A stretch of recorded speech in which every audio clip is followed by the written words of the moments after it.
नमस्कार दोस्तों, जय जोहार। मैं कौशल तिवारी और बिहनिया संध्या में आपका स्वागत है। केंद्र की सरकार 2024 के चुनाव की तैयारी में इस कदर लग गई है कि उन्हें इस बात का एहसास ही नहीं है कि देश को किस तरीके से जलाने की कोशिश हो रही है। हम मणिपुर हिंसा की बात नहीं कर रहे हैं, वह तो सीधे सीधे वहां की सरकार की नीति की वजह से सब कुछ हो रहा है। देश के गृह मंत्री अमित शाह वहां जाकर बैठक भी ली और शांति की अपील भी की। उसके बाद भी लगातार हिंसा की खबरें आते जा रही है। लेकिन दूसरी तरफ उत्तरकाशी में क्या हो रहा है? एक समुदाय विशेष को भगाने के लिए देवभूमि रक्षा अभियान के नाम से जिस तरीके से पोस्टर चिपकाए गए हैं और पुलिस ने अभी तक रिपोर्ट तक दर्ज नहीं की है। मुख्यमंत्री शांति की अपील कर रहे हैं। एक समुदाय को अपना घर बार धंधा सब कुछ छोड़कर भागना पड़ रहा है। तब सवाल यह है कि इस देश में आने वाले दिनों में 2024 जीतने के लिए क्या कुछ किया जाएगा। लेकिन हम आज बात करेंगे उस आर्थिक पक्ष पर जिसकी घोषणा रिजर्व बैंक ऑफ इंडिया ने 8 जून के अपने सर्कुलर में की है। यह सर्कुलर क्या है?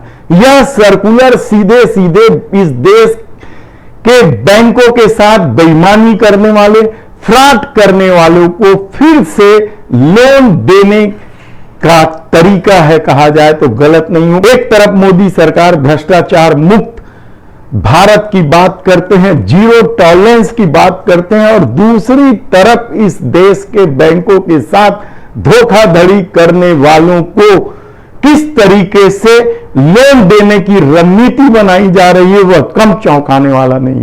अब सवाल यह है कि यह नीति बनी क्यों? क्या यह नीति 2024 में पार्टी फंड जुटाने के लिए बनाई गई है?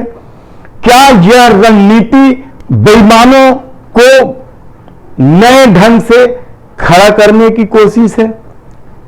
आप कल्पना नहीं कर सकते कि आरबीआई का जो सर्कुलर है वह साफ साफ कह रहा है कि मेहुल चौकसी, नीरव मोदी जैसे फ्रॉड के लिए अब बैंक के दरवाजे फिर से खुल जाएंगे। और आरबीआई का कहना है कि यह सब उस नीति के तहत किया जा रहा है जिसके तहत उन भगोड़ों या फिर डिफॉल्टर हो चुके उद्योगपतियों को फिर खड़ा किया जाए और उनसे जो पैसे डूब गए हैं बैंकों को उसे लाया जाए। लेकिन उससे पहले हम आपको आंकड़े बता दें कि जब मोदी सरकार सत्ता में आई तब करीब 2,500 लोगों से 2,30,000 करोड़ रुपए बैंकों के पैसे डूबे थे। लेकिन यह बढ़ते बढ़ते मोदी सरकार में अब 8,500 से अधिक लोगों के 10 लाख करोड़ से अधिक राशि बैंकों के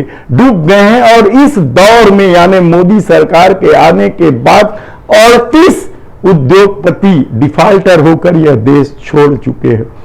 इस दौर में सबसे बड़ी बात तो यह है कि क्या ऐसे लोगों को जो डिफॉल्टर हो चुके हैं उन्हें लोन देना चाहिए कि उनसे वसूली करना चाहिए? यह सबसे बड़ा सवाल है।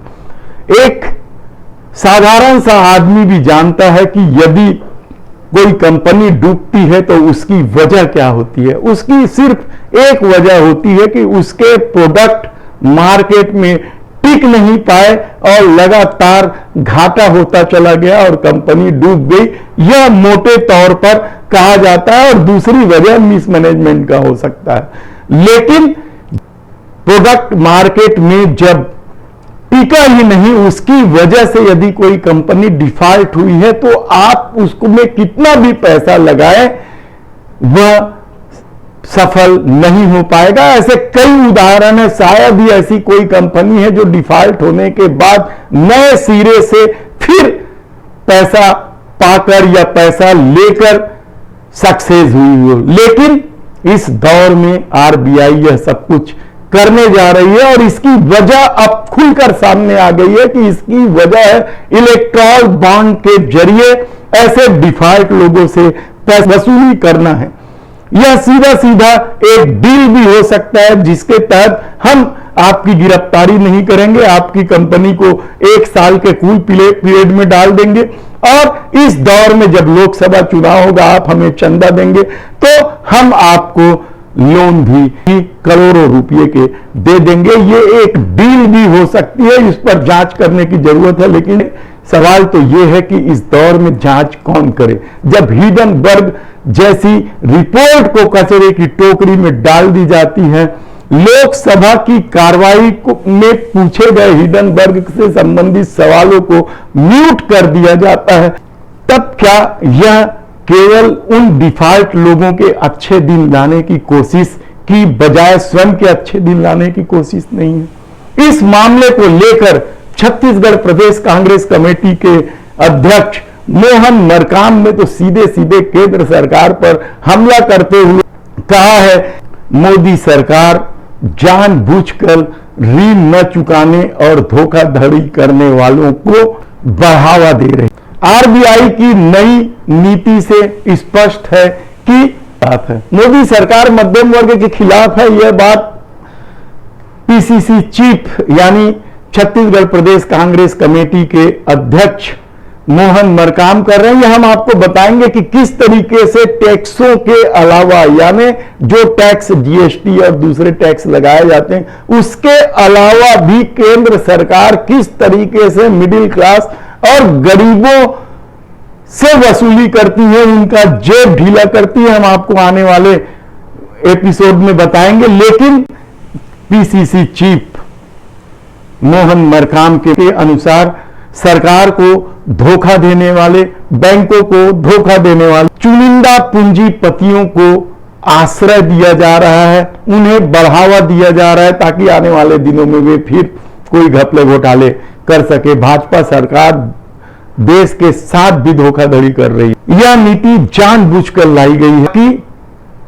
फ्रॉड और बेईमान जो मित्र हैं, ये शब्द का प्रयोग किया है मोहन मरकाम जी ने, उन्हें क्लीन चिट दी जाए। उन्होंने सीधे सीधे कहा है कि यह बैंकिंग क्षेत्र के साथ धोखाधड़ी है और लोगों का विश्वास इससे टूटेगा।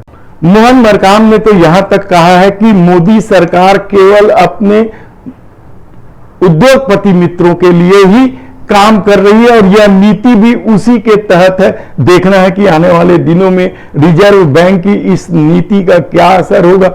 इलेक्ट्रॉल बॉन्ड से धन जुटाने की कोशिश कितनी कारगर होगी और पैसे के दम पर चुनाव जीतने की कोशिश क्या सफल होगी, हम आपको बताते रहेंगे। धन्यवाद।